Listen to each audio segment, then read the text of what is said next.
gossip media. You know, you may look at a Wendy Williams, is along the lines of the entertainment media, the gossip media, you know, World Star, things of that nature.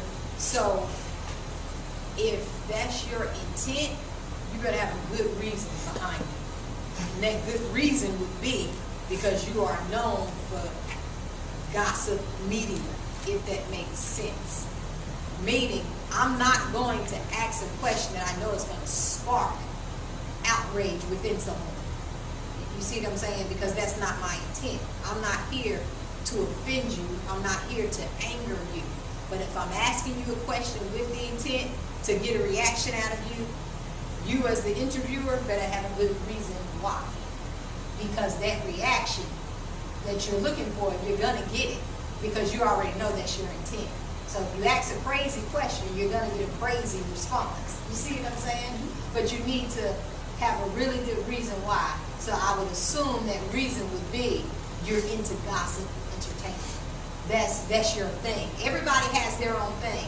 Wendy Williams is very blunt with her questions. Before she got into television, I don't know if you guys know this, Wendy Williams was huge in New York. Huge, huge, huge radio jockey, okay? And she would call people out on everything possible. Personal life, children. Brandon, you was lip singing, girl. Why was you up there lip singing? I mean, you know, she'll really call you out, but it works for her. That's her thing. For me, I more so like to do, to me, what I feel are legacy questions. Questions of how you got from point A to point Z. You know, how did you get to the point of working at McDonald's and now you're this huge author, you're this huge writer, New York Times bestseller. Pinpoint moments of success. Let's talk about that. How hard was it for you to transition from this to where you are now? How are you maintaining now that your life is so different? For me, that's my approach. I don't like to get into gossip because it's not something that's empowering at the end of the day. So I like to empower and enlighten people. So everybody has their own themes, have their own thing that they do, you know, on their different talk shows and stuff of that nature. So if you ask a question that's going to spark a certain reaction, I would think you really need a good reason to back it up because they're going to want to know why did you ask that question. Any other questions? Yes. You had mentioned point of view at the beginning. Do you have any suggestions for the teens who probably aren't going to be interviewing people like as famous as some of the people you mentioned that, you know, might not have written books, or maybe their point of view isn't as obvious, that I would imagine they would be standing for the organization that they're interviewing. Do you have any advice on how they would maybe, you know, do their research to get at what their point of view could possibly be? For what the point of view of the interviewee is? Right. Okay, I just want to make sure I understood your question. I would say, you know, it's one of those things where we all know Yahoo, Google, you really research this person. Look, what I like to do, I go to YouTube. I look at other interviews because I don't want to ask you the same questions that everybody else has asked you. Because then it's just a repeat and you're just going to get the same answer every single time. Right, exactly. You know, so it's one of those things where for me, Yahoo, Google, I'm constantly reading newspapers, like seriously. And I do pick up the entertainment weeklies and, you know, all of that. So when you do your research, even if, like she said, even if it's someone who's not as famous, like right now I'm working on reaching out to the CEO of Krispy Kreme. I love Krispy Kreme. I think it would be a great interview to interview the CEO of Krispy Kreme. I mean, this is like $1 billion company, okay? So to interview with the CEO of Krispy Kreme, and the founder of Krispy Kreme still has a son who's alive. That's like right here in Charlotte. So it's one of those things where he may not necessarily be entertainment, it may not necessarily be mainstream, but you have your ways of finding, you know, things out. If you have to call the company and say, hey, You know, I just want more information about your founder. You know, do you have any literature that you can send me? It's several ways that you can approach, you know, doing your research and, you know, for your interviews. But for me, it's YouTube, Google, reading, you name it. My eyes and ears is to it, so that I can be able, you know, to ask, you know, effective questions. So, and I just want to speak on that. For instance, I get a lot of interviews from our nonprofit organization, and the thing that amazes me is that sometimes in the interviews, granted, I'm not no huge celebrity, but I have interviews that are on YouTube. I've been interviewed with the Charlotte Observer. Like, if you Google Janika Anderson, founder of I'm Not the Media, or even just go to my website, you'll probably find some of those conversations so you can figure out my perspective or some of the questions that you might have been intending on asking, maybe come up with a different approach. A lot of my interviewers, they don't take the time to do that, and so literally I'm giving them information that they should I've already shared with the public if it gets put up on there. But a lot of people in the community, if they're in a position, you might can look them up and just find out, you know, if there has been an interview in a newspaper article, or a YouTube interview that's already been posted, or a radio interview that there might be, you know, a sound bite that you can listen to kind of hear their perspective on things and kind of get an idea of where their mindset is when it comes to certain questions and things like that. So. right. Yeah, I definitely agree. I would say, just even for example, Erica Bryant, who's at the news desk for WSOC Channel 9. She was on the front cover of the Charlotte Woman's magazine. I don't know if you guys saw it or not, and she spoke about her story, how she was in a domestic violence relationship for so long. And someone interviewed her and asked her, was it true? That's one of those questions that's, it's like, of course it's true. Like, this has been all over the news. It's on the front of the Charlotte Woman's magazine. So it's one of those things where you do not, if at all possible, don't duplicate questions that have been asked several times, maybe a different way, but it's still the same question, because then the interviewee themselves, they're bored, they're agitated because it's the same question. I think that they enjoy someone who takes the time to do the research to ask them real questions. I just recently had the opportunity, I did a meet and greet with Beyonce, and I had the opportunity to interview her lead choreographer for her tour, Ashley Everett, and some of the questions I asked her, they were blown away. They were like, wow, that's a really good question. I told them, well, this is how we do it at Heirs of Legends Media. So it's one of those things where I really think they appreciate someone who takes the time to really ask a thought-provoking question versus the regular mainstream questions that, you know, we've all heard the answers to. Because what's going to happen is it's just going to be rehearsed. They're not even going to think, because they're just going to talk, because it's just been rehearsed. It's been said and done so many times. I mean, why did you start this? All right, let me give you the same answer I give everybody else. Exactly. Now, I will say this. If you're going to touch on a subject like, I'll say, for example, I'm about to interview a legendary performer. His name is Charlie Wilson. Oh, my God. Older gentleman, and everybody knows that he survived prostate cancer. Okay. Clearly, I'm going to speak about it, but my approach is going to be different than what everybody else has asked. So I have literally, for like 2.5 weeks now, just been looking at different interviews, because you want the approach to be different. Like I said, for me, I do legacy interviews. So I want to have timeless interviews. So whether you watch it today or 20 years from now, it's still a relevant interview. Okay, so that's kind of my approach to and you're going to get more meat if you take that approach. So for an interviewer that would ask me something all the time, like, why did you start this? I had the interview I had with the Charlotte Observer. This lady came out and said, because my organization deal with media, she said, how were you impacted by the media in the past, and what role did that play on your perception of the media to start I'm Not the Media? Next thing you know, I'm telling this lady how I was influenced by the past with media. I went and purchased some butt pads. Next thing I know, when I open up the Charlotte Observer, Oh, no. it's like organization started to impact the media, influence of the media, and the thanks goes to a purchase of butt tags. Like it is a story that she grabbed a story. You know what I mean? She grabbed a story. She grabbed some meat. You know what I mean?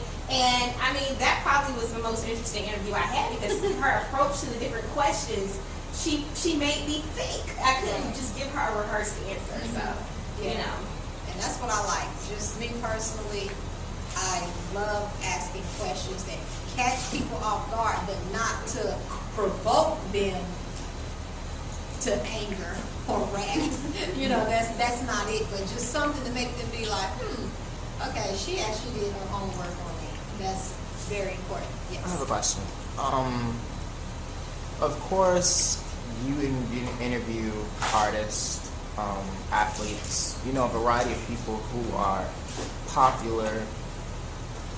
Regardless, you know, they have an audience, and they have people who stand behind them as their fan base. Now, let's say if you were to interview somebody like Chris Brown. Now, Chris Brown has a fan base that takes things very seriously. Now, what would be a way where you would approach him and you would, like, try to avoid the least backlash from his audience? Because let's say you asked him about the domesticated assault in a way that you tried your best to keep back from not only, you know, going on a personal level of attack to him, but to his audience. And they felt insulted and they came at you for it. What would you do to hold back as much as you can to keep from their audience? Just to add on to that, do you consider when you're making a radio interview, or in an interview in any kind of sense, is it for your audience that you have, like because you interview multiple people, is like you consider your radio audience that audience, or the people that are connected to that artist? Like you write it specifically for, like, how do you? Yeah. That's a good Who do you question. consider that? That's a really good question. Wow. Look, good interview questions. You can interview right now. Right, really. Those are good questions. I would say for me, a viewer is anybody who's listening. Whether it's your fan base or whether it's mine, or whether it's someone who's not a fan of you nor me, but they're going to listen to this interview. I feel that it's very important to me ask common sense questions per se. That I know that if I am watching the Oprah Winfrey show and she's interviewing Madonna, in my mind as the viewer, knowing certain things about Madonna and knowing certain things that may already be out in the media about her, you're sitting back at home with your popcorn like, I know Oprah's going to ask this question. So it's one of those things where you have to ask certain questions. Whether a fan base is going to get offended or not, whether the person is going to get offended or not, it comes with the territory. You have to do it, you know, but again, you don't want to do it to provoke wrath, to provoke anger. It's not your intent to offend anyone. So it goes back to the presentation of the question, how well and how nice you have it wrapped up upon delivery. You know, so if it's one of those things where you just come at Madonna like, Madonna, well, we all know you're just known for being loose. We all know you're known for just being with this man, that man. So, you know, how's your dating life going? You don't want to ask it that way.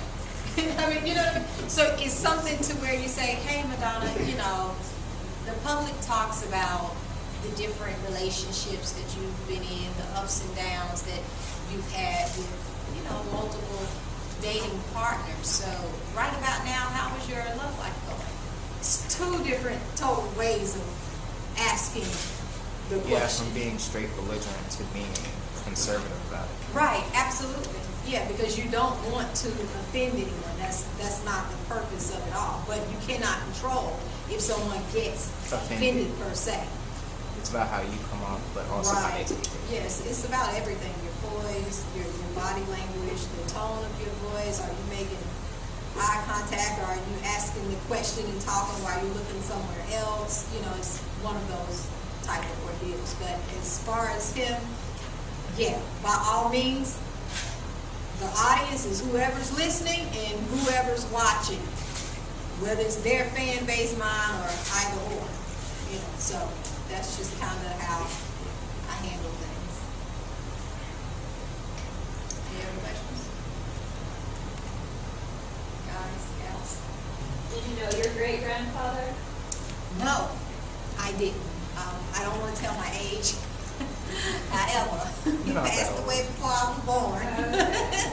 No, seriously, I didn't have the opportunity to. If, you know, the whole time warp and time zone and going back in time was a real reality, oh gosh, I could write a book about the things I would have loved to do or wanted to see, or questions that I would have asked my great-grandfather. He's Satchmo. That is insane. I did not find out that Satchmo was my great-grandfather until I was in 6th grade. I had to do an African American history project. We had to choose a famous African American.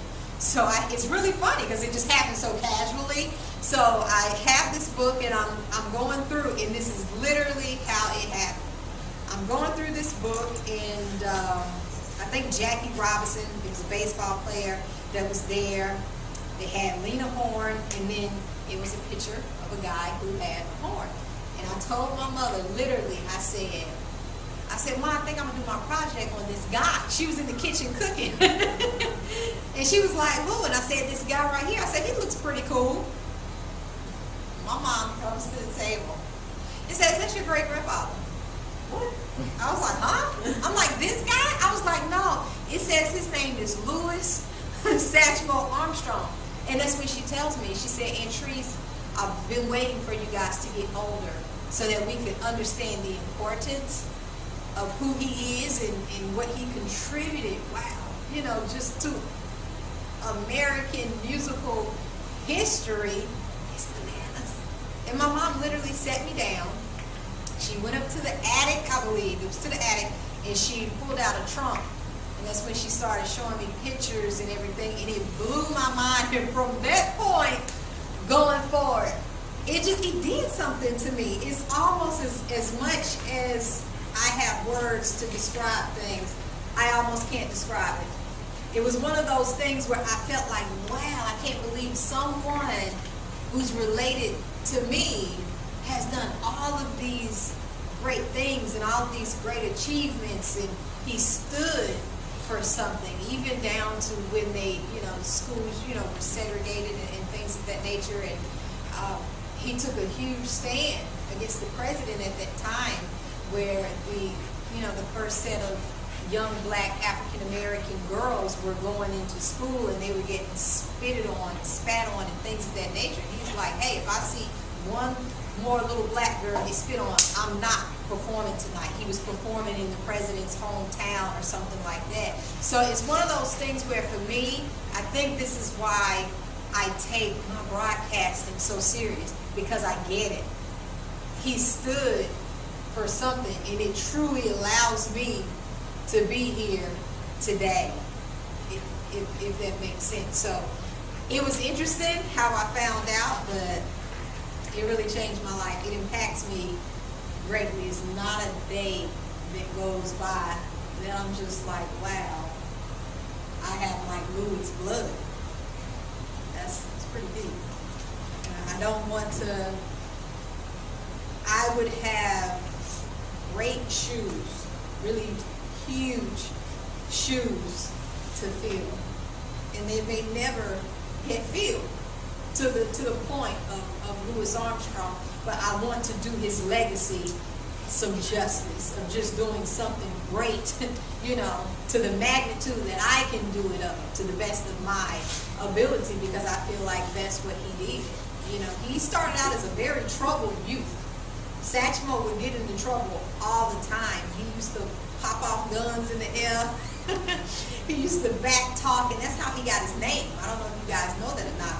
Satchmo got his name because he used to cuss out his teachers all the time. He used to cuss, run off at the mouth, and this guy said, hey, we need to put a satchel on his mouth. And they shortened it to Satchmo. So that's how he got the nickname Satchmo, just being a bad kid and running around, and he got sent off to something like a boarding school, I guess they call it now, just like a school for bad kids. He got sent off there to a boys' home, and that's when someone introduced him to a little. He had the harmonica, and it was a cornet, I believe. So it just kind of started from there for him. So it's one of those things where we may be looking at the next. Who knows? And I hate to say someone may be the next Oprah. Someone may be the next Diane Sawyer or the next Geraldo. You don't want to say that because you want to be your next best, if that makes sense. But you never know, because you guys, the sky is truly the limit. But then I was told, why is the sky the limit when there's footprints on the moon? So